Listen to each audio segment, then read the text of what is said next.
warahmatullahi wabarakatuh. Waalaikumsalam warahmatullahi wabarakatuh. Alhamdulillah. Bismillah, alhamdulillah, salatu wassalamu ala rasulillah wa ala alihi wa sahbihi wa mawala. Rabbi shrah li sadri wa yassir li amri wahlul 'uqdatam min lisani yafqahu qawli. Malam ini kita akan melanjutkan pembahasan kemarin. Kita membahas tentang fikih akhlak.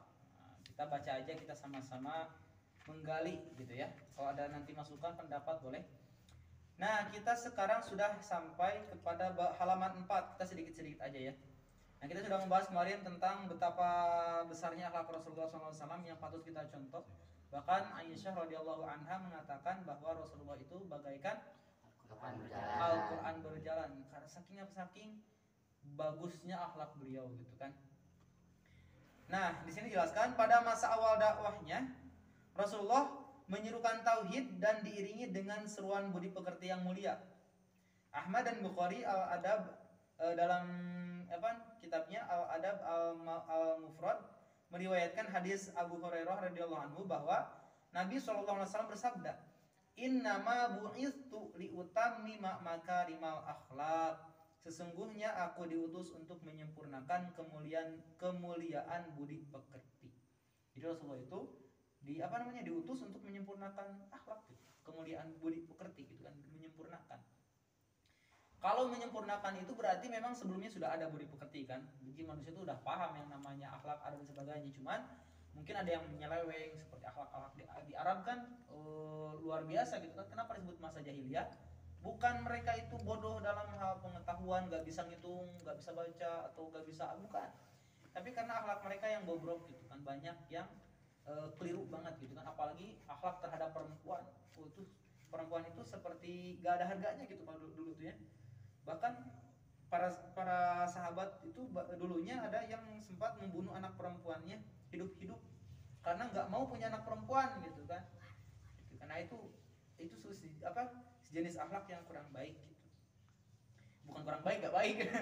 Bukan kurang baik gak baik ya. Masa anak bayi perempuan baru lahir langsung dikubur, itu bukan kurang baik, itu mah buruk banget gitu ya.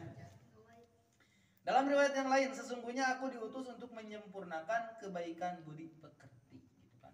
Jadi ya, Rasulullah diturunkan bukan hanya sekedar nyebarin agama, pemahaman gitu kan, tapi juga justru agama itulah yang akan membimbing kita untuk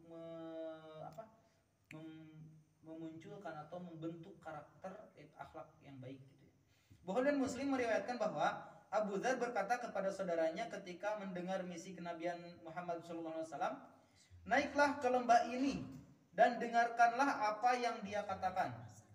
Kemudian saudaranya itu kembali dan berkata, "Aku melihatnya menyuruh untuk berbudi pekerti yang luhur." Dalam riwayat Tirmidzi, Rasulullah SAW juga berkata, "Akmalul mu'minina imanan ahsanuhum khuluqan wa khiyarukum linisaihim khuluqan." Orang mukmin yang paling sempurna imannya, orang mukmin itu artinya berarti orang yang beriman ya. Mukmin itu artinya beriman. Yang paling sempurna imannya.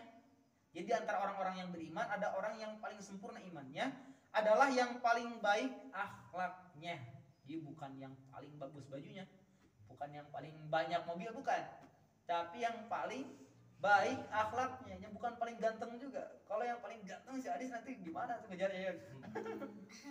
Nah, maka bukan masalah itunya, tapi akhlaknya. Mau dia hitam, kurus, mau gendut banget dan sebagainya, itu nggak jadi masalah. Yang penting akhlaknya baik. Maka itu adalah orang yang sempurna imannya, yang paling sempurna. Dan orang yang paling baik di antara kalian, ini kata Rasulullah pada sahabatnya mungkin ya, adalah orang yang paling baik terhadap kaum wanitanya. Jadi orang yang paling baik, manusia yang paling baik itu adalah manusia yang baik terhadap kaum wanitanya. Kaum wanita di sini siapa? Kalau dia punya istri berarti kepada istrinya, saudara wanitanya atau anak-anak wanitanya. Kalau ibu udah pasti itu yang nomor satu ya.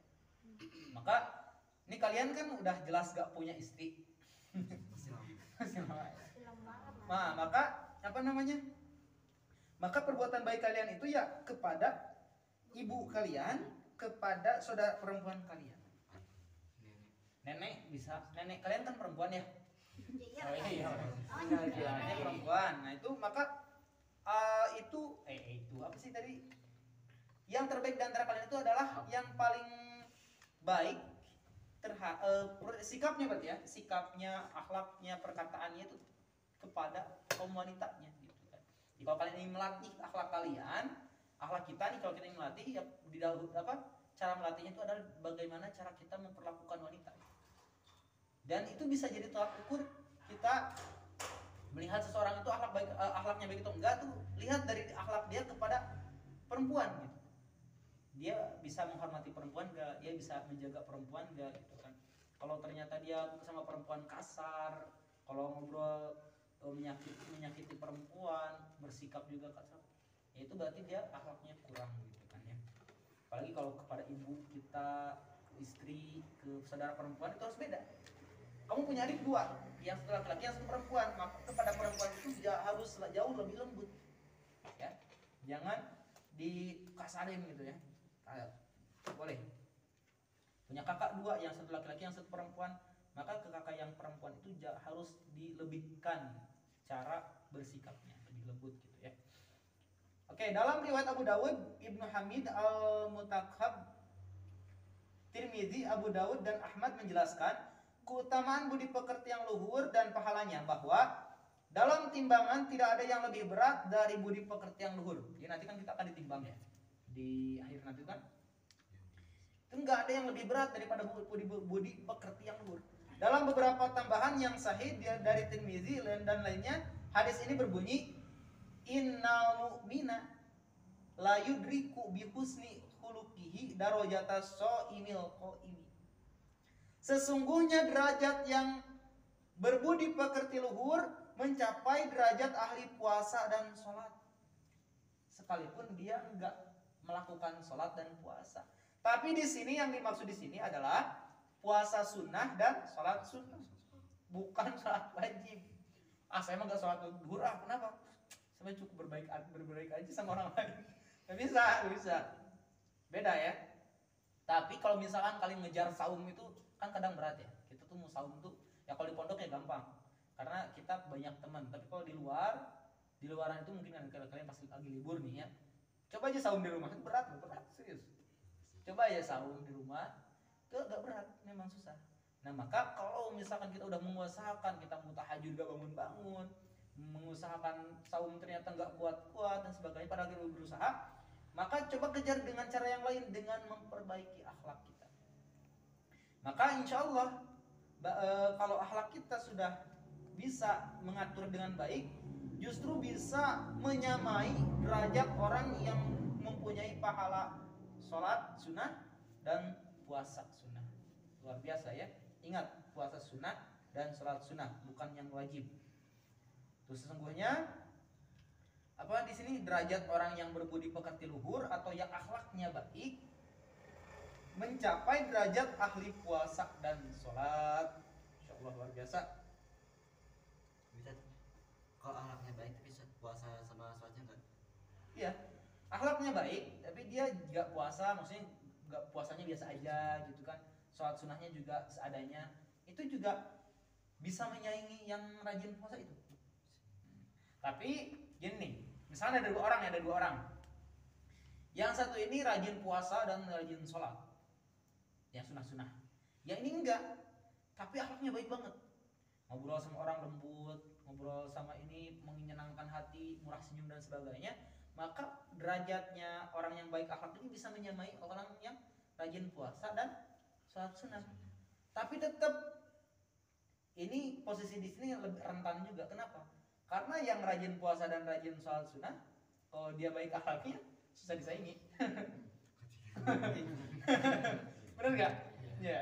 Karena dia punya dua, berarti udah punya tiga malah ya. Rajin puasa, rajin sholat sunnah, akhlaknya baik, ya udah tuh susah disaingi kalau udah kayak gitu.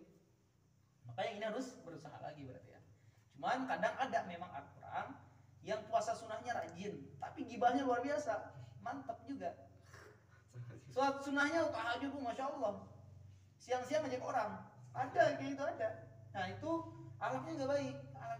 Maka yang seperti itu bisa kalah bukan hanya sekedar disamai, bisa kalah sama orang yang cuma akhlaknya baik, tapi dia nggak puasa dan nggak sholat sunnah. Tapi karena akhlaknya baik, dia bisa mengalahkan yang tadi itu. Karena akhlak itu lebih lebih tinggi derajatnya gitu ya. Nah, di sini dijelaskan lagi satu lagi dari Abu Dawud meriwayatkan dari Aisyah radhiyallahu anha yang berkata, aku mendengar Muhammad sallallahu alaihi wasallam bersabda, sesungguhnya orang mukmin dengan budi pekerti luhurnya akan mencapai derajat orang yang puasa dan sholat. Itu di sini dijelaskan insyaallah ya. Oke, mungkin malam ini segitu dulu. Nanti kita lanjut ke hadis berikutnya.